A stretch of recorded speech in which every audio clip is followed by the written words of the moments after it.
Kaunas nuo šiol užtikrintai galės būti vadinamas didžiausių šalies studentų miestu. Pramonės prospekte kyla naujas akademinis miestelis. Ten atidarytas 4000 m² dydžio Kauno kolegijos studijų centras. Visas per 4000 m² ploto Kauno kolegijos mokslo centras išimtinai skirtas tik studentams, jų komandiniam ir individualiam darbui, poilsiui bei laisvalaikiui. Čia sutelkti visi reikalingi ištekliai ir suprojektuotos patogios laisvalaikio erdvės, leidžiančios studentams mokytis įdomiai, aktyviai ir kūrybiškai. Mes labai džiaugiamės naujomis aplinkomis, naujoviškomis, visiškai kitokiamis, negu kaip mes turėjome anksčiau. Todėl, kad šitas pastatas, šitas centras suteikia galimybę studentui mokytis taip, kaip jisai nori. Jeigu jiems patinka dirbti didelėje grupėje, turi tokias auditorijas.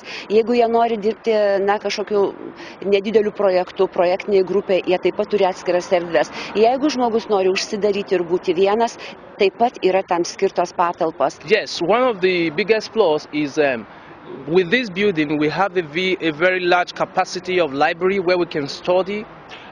Vienas iš didžiausių privalumų, kad mes čia turėsime didžiulę biblioteką. Ši įstaiga orientuojasi į praktinį ir papildomą mokymąsi, todėl bibliotekoje yra ir moksliniai veiklai skirtų erdvių.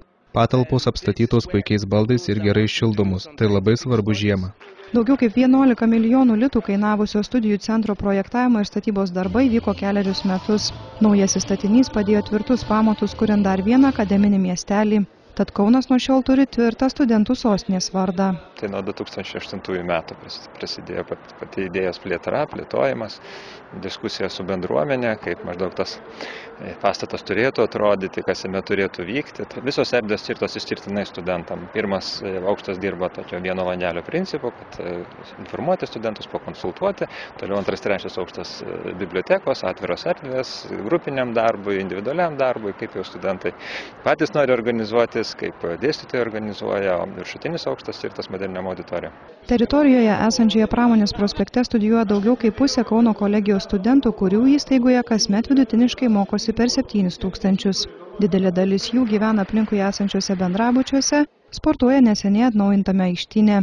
Akademinis statinys stikliniu tiltu susieja čia jau esančius 2 Kauno kolegijos fakultetus, taigi bendrasis pastatų komplekso plotas siekia 27,5 tūkstančio m².